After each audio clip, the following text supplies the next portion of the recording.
Devrim sen. Koddan almışsın. Salih. Ay Salih. Ha. Sen başına dönerim. Bir söz diyeceğim hatırına değmesin. Geciyorum ser yemem oğlum. Sen zaten Sen kurban olurum sana.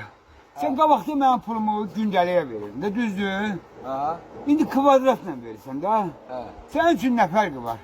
Bax hesablamışam, 27 daş koymuşsan qurban olaram sana. He. 25 daşımızda bir kvadratdır da. He. Demək kvadratıma 2 manat vermirsən. Aha. Demək bir kvadrat koymuşsan qurban sana. Ha çağırın da. 2 manat. 2 manat ben kazanmışam da. 2 manat kazanmışsın. muhabbet vereceğim var. Mən bu 2 manatın verdi, ne olar? Verirsen çumat siyaseti. Hərəkət eləyəmirəm də, ürəyim əsir. Gedim 2 bakalım, tez bir 2 qaça gəlim. Gözle, Ha. 3 kvadrat olsun. Üç kvadrat. Hiç olmasa o pivanın nohudunu da çıkart da. Ha, istəmirəm noxudun zaten pulunu, qurban olaram, noxud istəmirəm noxudu. Dayanamıram axı.